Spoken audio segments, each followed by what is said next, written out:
नमस्ते बच्चों। आज हम व्यवहारिक हिंदी में से पाठ क्रमांक 17 ब्लॉग लेखन के बारे में जानकारी लेते हैं। लेखक है प्रवीण बरदापुरकर।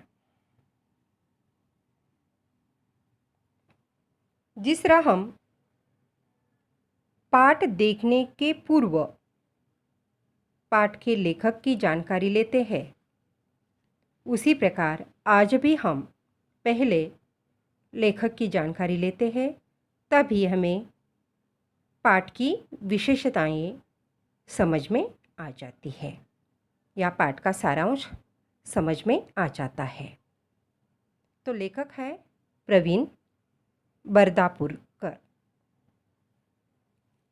ब्लॉग लेखन के सफलतम लेखक प्रवीण बरदापुर का जन्म 3 सितंबर 1955 को गुलबर्गा में हुआ। मराठी पत्रकारिता में आपको सम्मान का स्थान है।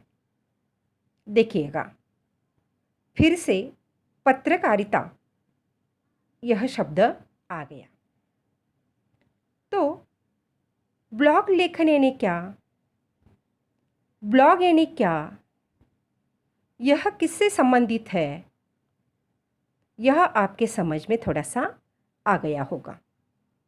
यानी जो भी जानकारी है हमारे पास, वह जानकारी अगर हम समाज तक पहुंचाना चाहते हैं तो ब्लॉग लेखन का सहारा लिया जाता है। बाद में फिर हम विस्तार से जानकारी लेते हैं, लेकिन पत्रकारिता में, मराठी पत्रकारिता में लेखक ने या लेखक को बहुत बड़ा सम्मान का स्थान है। यानी लेखक पत्रकारिता के साथ जुड़े हुए हैं, यह आपके ध्यान में आया होगा। आगे चलकर देखते हैं राजनीतिक, सामाजिक, आर्थिक तथा सांस्कृतिक क्षेत्रों का गहराई से अध्ययन करने वाला या करने वाले तथा उन्हें समझने वाले निर्भीक पत्रकार के रूप में आप सुपरिचित हैं। देखिएगा, हम अक्सर कहते हैं पत्रकारिता के क्षेत्र में आप अपना नाम उजागर कर सकते हैं या इस व्यवसाय को भी हम आत्मसात कर सकते हैं। और यह आत्मसात करने के लिए, जैसे कि हमने कहा, थोड़ा बहुत कष्ट उठाना ही पड़ता है। ये पत्रकारिता में नाम रोशन करने के लिए क्या चाहिए आपके पास? थोड़ी सी निर्भीकता। अगर हम अक्सर डरते रहेंगे तो हम अपना करियर कैसे करेंगे? पत्रकारिता में सच्चाई को, वास्तवता को बहुत बड़ा स्थान है। जो भी जानकारी है वह जानकारी सच्ची होती है, वास्तविक होती है। और साथ ही साथ पत्रकार बनने के लिए हमारे पास निर्भीकता, निर्भय, निडर, यह गुण भी आवश्यक है। साथ ही साथ राजनीतिक क्षेत्र हो, सामाजिक क्षेत्र हो, आर्थिक क्षेत्र हो तथा सांस्कृतिक क्षेत्र हो, इन सभी क्षेत्रों का गहराई से अध्ययन होना आवश्यक है। अगर हमारे पास ज्ञान ही नहीं है तो हम कैसे लिखेंगे, कैसे बोलेंगे? तो इसीलिए इन सभी क्षेत्रों का ज्ञान लेखक के पास है, तभी लेखक एक निर्भीक पत्रकार के रूप में सुपरिचित है। यानी सभी देश के सभी लोग उन्हें पहचानते हैं। आगे देखिएगा, अपने पत्रकारिता क्षेत्र में ब्लॉग लेखन को बहुत ही लोकप्रिय बनाया है। जैसे कि हमने कहा, पहले भी 2 पाठ हमने देखे हैं। फीचर लेखन देखा, या सूत्र संचलन रेडियो का हो, दूरदर्शन का हो, या सांस्कृतिक सामाजिक कार्यक्रमों का हो, या शासकीय कार्यक्रमों का हो, या राजनीतिक कार्यक्रमों का हो, यह हमने पाठ के माध्यम से देखा है। यानी पत्रकारिता के क्षेत्र में से ये बातें आ जाती है। अब ब्लॉग लेखन भी पत्रकारिता क्षेत्र में ब्लॉग लेखन को बहुत ही लोकप्रिय बनाया है। यानी फिर से पत्रकारिता में ये ब्लॉग लेखन आ गया, लेकिन इसकी जानकारी आगे आगे देखेंगे हम। आपने अपने ब्लॉग द्वारा बदलते सामाजिक विषयों को परिभाषित करते हुए जनमानस की विचारधारा को नई दिशा देने का प्रयास किया है। देखिएगा, ये अलग ढंग का लेखन है, ब्लॉग लेखन।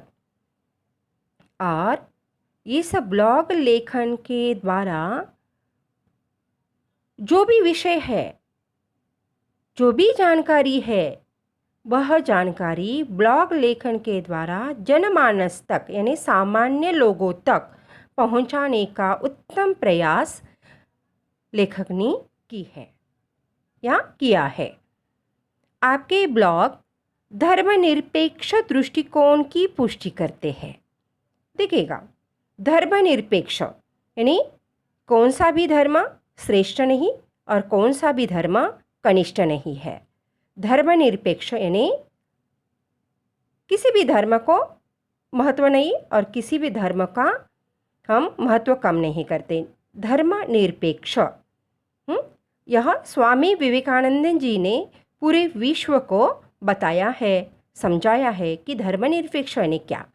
और लेखक ने भी इसी विशेषता को, इसी धर्मनिरपेक्षता को अपनाकर या धर्मनिरपेक्ष दृष्टिकोण को पुष्टि दी है, यानी प्रधानता दी है, उसको ही बहुत महत्व दिया है, धर्मनिरपेक्षता को महत्व दिया है। सीधी सादी रोचक और संप्रेषणीय मराठी और हिंदी भाषा आपके ब्लॉग लेखन की विशेषता है। यानी लेखक की भाषा कैसी है? सीधी सादी है, साथ ही साथ रोचक है और संप्रेषणीय यानी संप्रेषण करने के लिए, विचारों का आदान प्रदान करने के लिए ये भाषा बहुत ही महत्वपूर्ण रखती है। और विशेषता कौन सी है? मराठी और हिंदी भाषा आपके ब्लॉग की विशेषता है। यानी लेखक ने मराठी और हिंदी में भी ब्लॉग लेखन किया है और भाषा सीधी सादी रोचक संप्रेषणीय मराठी और हिंदी भाषा को उन्होंने अपनाया है। यानी ब्लॉग लेखन करते समय लेखक ने धर्मनिरपेक्षता को अपनाया है, इसको महत्व दिया है और हिंदी में और मराठी में भी उन्होंने ब्लॉग लेखन किया है। और उसकी भाषा किस तरह है? जनमानस की भाषा है। लोग अच्छी तरह से इस ब्लॉग के जरिए दिए हुए विचार को समझ सके, इतनी सीधी और सादी रोचक संप्रेषणीय भाषा को अपनाया है। यह हो गया लेखक का वैयक्तिक परिचय। अब हम देखते हैं लेखक की प्रमुख कृतियाँ यानी रचनाएं। कौन सी रचनाएं हैं लेखक की? तो पहली है डायरी। देखिएगा, अक्सर हम भी डायरी लेखन करने का प्रयास करते हैं, लेकिन 1, 2, 3, 4 एक सप्ताह भर, एक महीना भर लिखते हैं, बाद में हम डायरी लेखन करना भूल जाते हैं। डायरी में क्या होता है? अपनी दैनंदिनी होती है, यानी कि आज हमने क्या किया, किस तरह किया, कौन सा काम किया, किसको मिले, किसके साथ हमारी बातचीत हो गई। यह डायरी लेखन करने का एक अलग अलग ढंग है। अपने अपने तरीके से लोग डायरी लिखते हैं, लेकिन ये जो लेखक है, ये जो पत्रकारिता के क्षेत्र में कार्य करने वाले जो लोग हैं या उनकी दैनंदिनी डायरी से ही शुरू हो जाती है। पहले वो डायरी लिखते हैं और बाद में सो जाते हैं। ये जो उनकी आदत जो है, वह आदत कभी भी नहीं चूकती। चलो आज हो गया कल लिखा, डायरी में ऐसा नहीं होता। डायरी में हर एक दिन का लेखन होता है, लेखकों का होता है। दूसरा लेख जो है, डायरी हम समझा रहे हैं, डायरी यानी क्या। हम भूल जाते हैं ये परिभाषा इसकी क्या है, यानी डायरी यानी क्या है। डायरी रोज लिखने का, रोज नियम से अपनी डायरी, खुद की डायरी होती है। दूसरों की डायरी हम नहीं लिख सकते, खुद की डायरी होती है। डायरी लेखन यानी खुद का लेखा जोखा उसमें होता है। नोंदी डायरी नंतरच्या, यह भी आपका प्रमुख कृति है, यह आपकी प्रमुख कृति है। दिवस असे की, क्योंकि लेखक मराठी और हिंदी में लेखन करते हैं, इसीलिए उनकी कृतियों का यहाँ पर विवरण जो दिया है या परिचय देते समय उनकी कृतियाँ कुछ मराठी में भी है। नोंदी नंतरच्या, नोंदी डायरी नंतरच्या, दिवस असे की। अगली कृति है आई।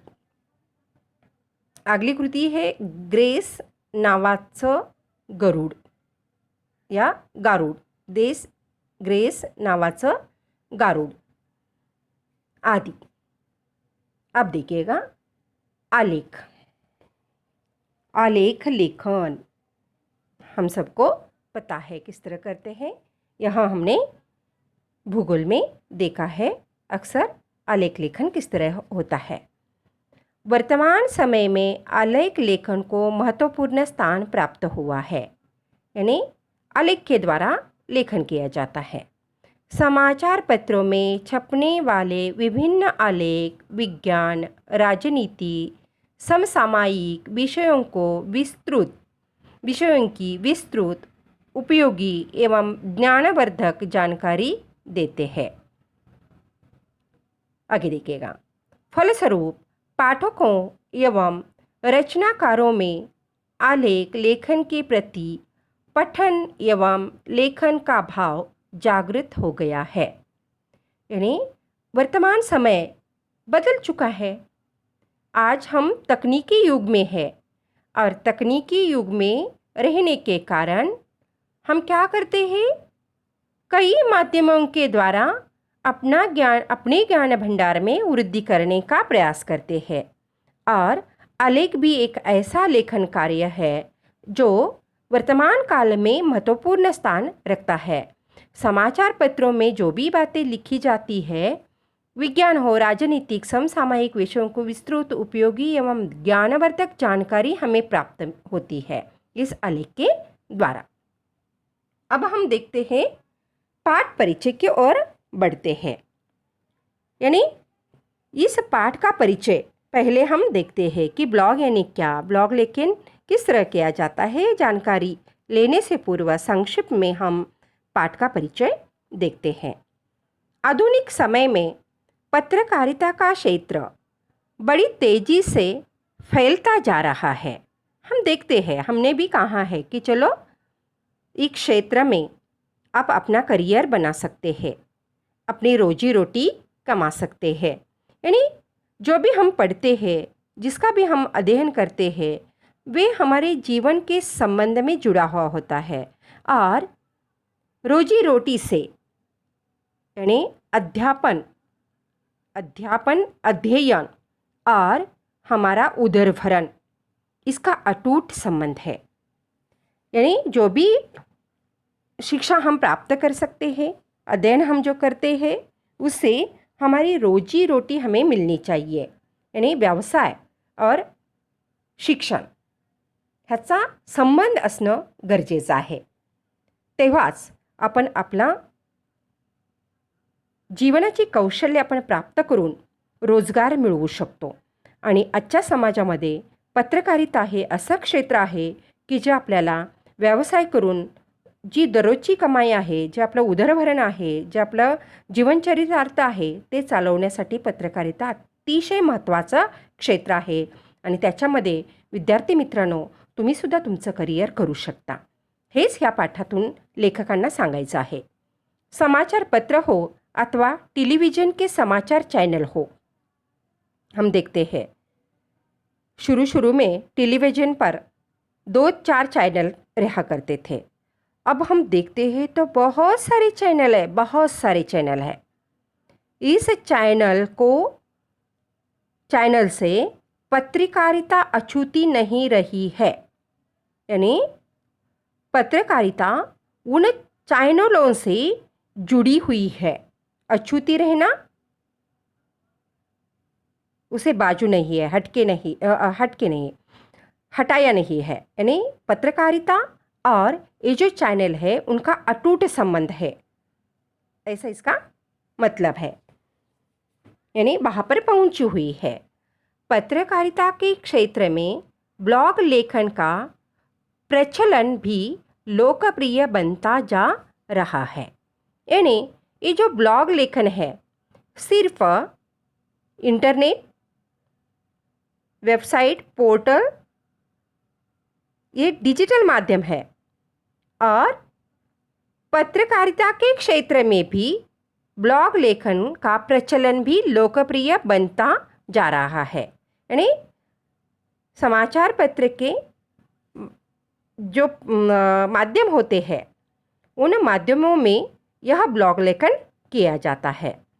प्रस्तुत पाठ में लेखक ने ब्लॉग लिखने के नियम, ब्लॉग का स्वरूप और उसके वैज्ञानिक पक्ष की चर्चा करते हुए उसके महत्व को स्पष्ट किया है।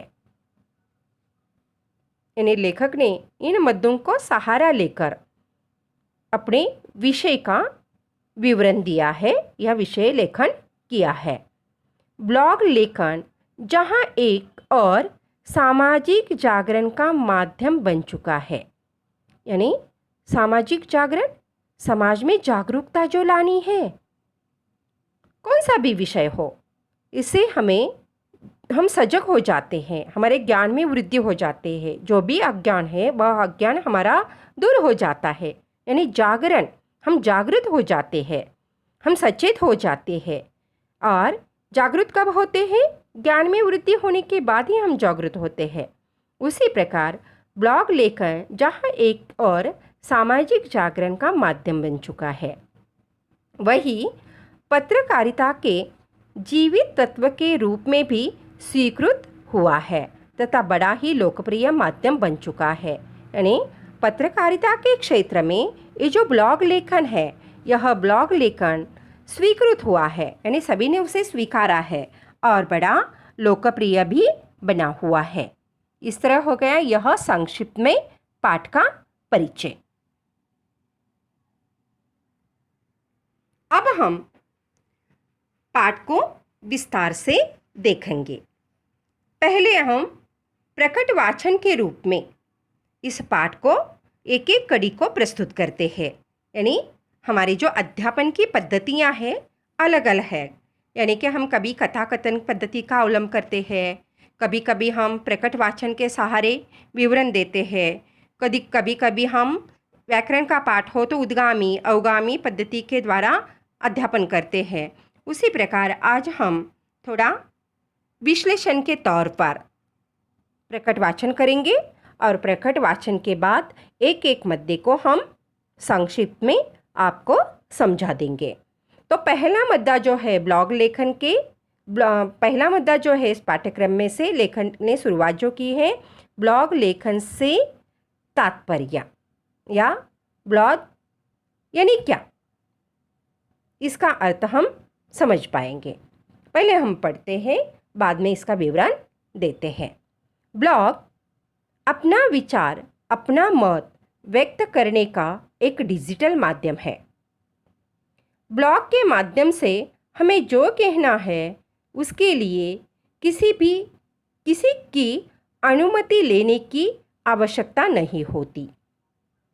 ब्लॉग लेखन में शब्द संख्या का बंधन नहीं होता, अतः हम अपनी बात को विस्तार से रख सकते हैं। ब्लॉग, वेबसाइट, पोर्टल आदि डिजिटल माध्यम है। अखबार, पत्रिका या पुस्तक हाथ में लेकर पढ़ने के बजाय उसे कंप्यूटर, टैब या सेल फोन के पर्दे पर पढ़ना डिजिटल माध्यम कहलाता है। इस प्रकार का वाचन करने वाली पीढ़ी इंटरनेट के महाजाल के कारण निर्माण हुई है। इसके कारण लेखक और पत्रकार भी ग्लोबल हो गए हैं। नवीन वाचकों की संख्या मुद्रित माध्यम के वाचकों से बहुत अधिक है। इस वर्ग में युवा वर्ग अधिक संख्या में है। दुनिया की कोई भी जानकारी एक क्षण में ही पर्दे पर उपलब्ध हो जाती है। यह हो गया पहला पैराग्राफ का प्रकट वाचन। अब हम देखेंगे इसका विवरण। यानी कि ब्लॉग यानी क्या? ब्लॉग यानी अपना मत व्यक्त करने का यह डिजिटल माध्यम है। ब्लॉग के माध्यम से हमें जो कहना है वह कहने के लिए किसी की अनुमति, यह शब्द नया आ गया। अनुमति यानी किसी से संबंधित या किसी से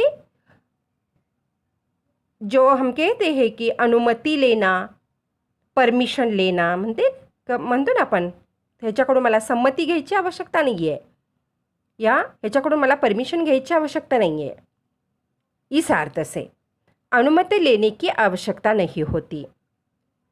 अब निबंध लेखन में या फीचर लेखन में शब्दों की मर्यादा होती है, लेकिन यहाँ पर शब्द संख्या जो है उसका बंधन नहीं होता है। जितना चाहे हम लिख सकते हैं, इसमें कोई भी बंधन नहीं है। जितने चाहे पन्ने हम लिख सकते हैं। अतः हम अपनी बात को विस्तार से रख सकते हैं। यानी जो हमें कहना है, जो हमारा विचार है, जो हमारी जानकारी है, जिस विषय में भी है, वह लिखने के लिए या दुनिया के सामने रखने के लिए किसी की सम्मति की, अनुमति की ज़रूरत नहीं होती, परमिशन की ज़रूरत नहीं होती। अपने विचार हम विस्तार से रख सकते हैं, जितना चाहे लिख सकते हैं। अब देखिएगा, ब्लॉग, वेबसाइट, पोर्टल आदि डिजिटल माध्यम है। अब हम समझ में आ गया। ब्लॉग यानी क्या है? यह एक डिजिटल माध्यम है और इस माध्यम को पहले हमें बनवाना पड़ता है। ब्लॉगर को कंप्यूटर पर हो, मोबाइल पर हो या जहाँ भी कहीं इंटरनेट के जरिए अपने ब्लॉग को निर्माण करना पड़ता है। या ब्लॉग की निर्मिति किस तरह की जाती है यह हम बाद में देखेंगे। अखबार, पत्रिका या पुस्तक हाथ में लेकर पढ़ने के बजाय, देखिएगा, हम क्या करते थे आज तक? एक ज़माना था हम अखबार से अपना ज्ञान में वृद्धि करते थे। कई पत्रिका, मासिक हो, पाक्षिक हो, त्रैमासिक हो या साप्ताहिक हो, वार्षिक हो, जो जानकारी का खजाना उस पत्रिका में मिलता है वह हम पढ़ते थे। कई बार पुस्तकों के द्वारा हमारे ज्ञान में वृद्धि हो जाती है। अलग अलग लेखकों के अलग अलग पुस्तकें मुद्रित रूप में मिलती थी और आज भी मिलती है। उसे हाथ में लेकर हम पढ़ते थे। लेकिन आज के ज़माने में अखबार, पत्रिका या पुस्तक हाथ में लेकर पढ़ने के बजाय उसे कंप्यूटर, टैब या सेल फोन से पर्दे पर पढ़ना डिजिटल माध्यम कहलाते हैं। यानी हम डिजिटल माध्यम के सहारे पढ़ते हैं।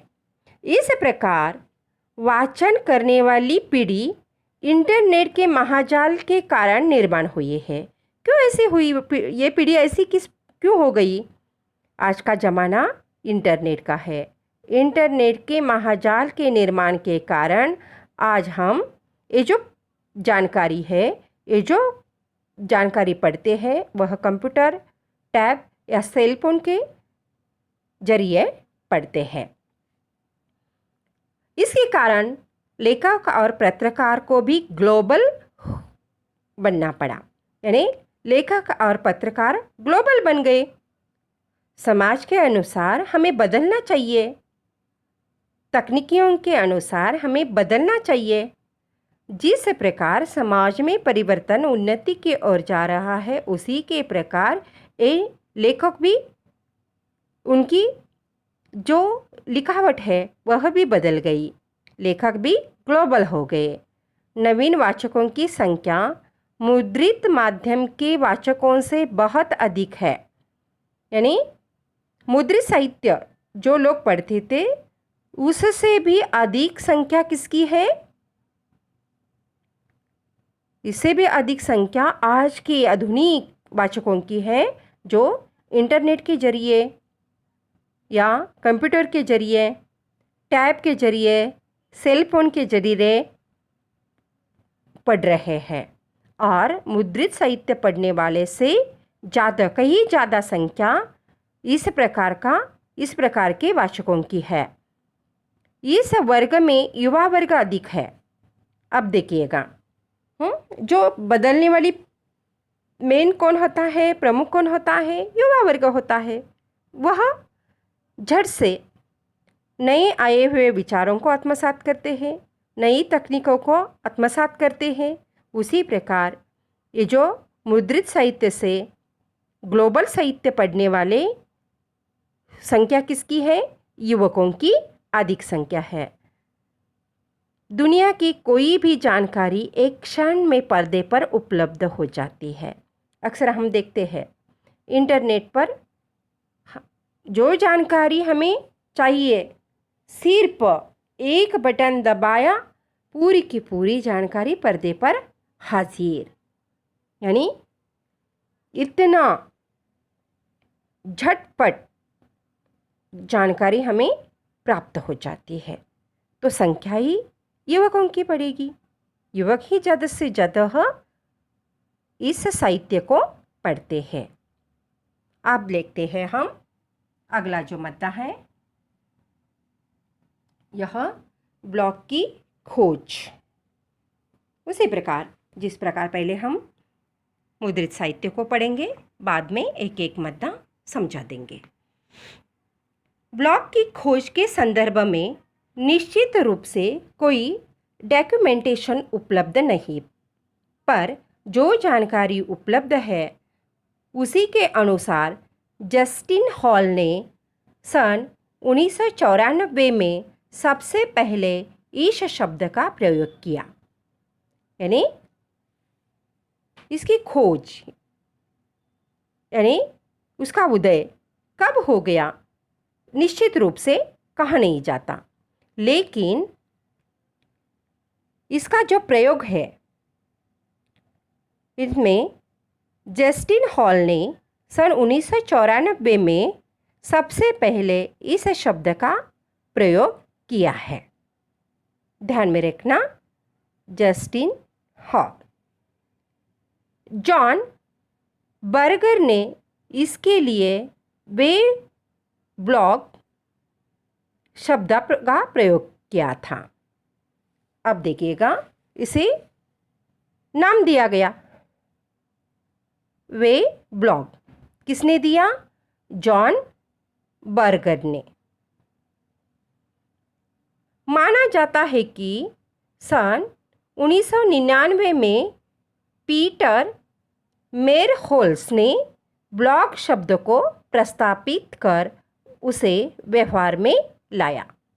अब नामकरण किसने किया और कौन से साल?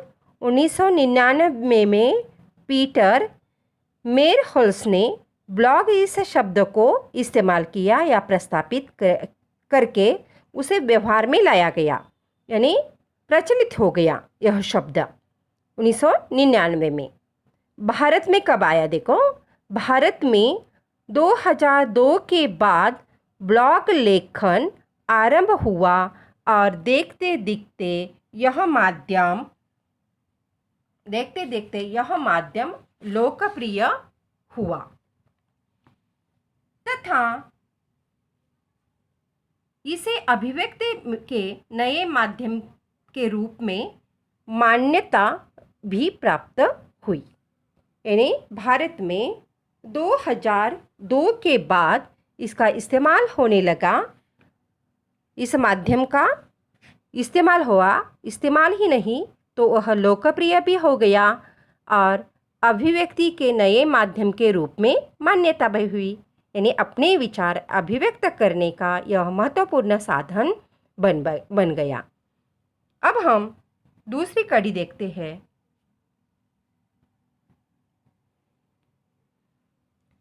ब्लॉग लेखन शुरू करने की प्रक्रिया, यानी कि ब्लॉग लेखन किस तरह शुरू किया जाता है, उसकी भी प्रक्रिया है। जैसे कि कौन सा भी लेखन हो, अगर हम निबंध लेखन करते हैं तो भी उसमें कुछ नियम होते हैं, उसकी भी कुछ प्रक्रिया होती है, उसकी भी कोई प्रोसेस होती है। उसी प्रकार ब्लॉग लेखन के भी एक क्या है, प्रक्रिया है, या ब्लॉग लेखन शुरू करने की प्रक्रिया, इसका विवरण हम देखेंगे। यह एक टेक्निकल अर्थात तकनीकी प्रक्रिया है, यानी कि जैसे हमने तकनीकी शब्द हम अक्सर इस्तेमाल करते हैं, यानी टेक्नोलॉजी का युग हम कहते हैं, उसी प्रकार तकनीकी प्रक्रिया है। इसके लिए डोमेन अर्थात ब्लॉग के शीर्षक को रजिस्टर करना होता है, यानी एक वेबसाइट हमें खोलनी होती है और उस पर हमारा ये जो ब्लॉग का शीर्षक है वह रजिस्टर करना होता है। उसके बाद वह किसी सर्वर से जोड़ना पड़ता है, यानी यह टेक्निकल बात है, सर्वर के साथ उसे जोड़ना पड़ता है। उसमें अपनी विषय सामग्री समाविष्ट कर हम इस माध्यम का उपयोग कर सकते हैं, यानी अपने विषय की जानकारी जो भी है वह उसमें समाविष्ट कर सकते हैं हम। इस संदर्भ में विस्तृत जानकारी गूगल पर उपलब्ध है, यानी गूगल पर सारी की सारी जानकारी उपलब्ध है। यह आज के युवा बच्चों को या युवकों को समझा देने की ज़रूरत नहीं है। आप भी इसे आसानी से अपना अकाउंट वहाँ पर खोल सकते हैं या ब्लॉग लेखन आसानी से कर सकते हैं। कुछ विशेष तज्ञ इस संदर्भ में सशुल्क सेवाएं देते हैं, यानी कुछ लोग ऐसे होते हैं कि कुछ पैसे लेकर ये सेवा हमें उपलब्ध करते हैं, या कई बार हम खुद इसे निःशुल्क बनवा सकते हैं, अपना अकाउंट खुलवा सकते हैं। यानी यहाँ हम थोड़ा रुकते हैं, बाद में अगली कड़ी देखेंगे।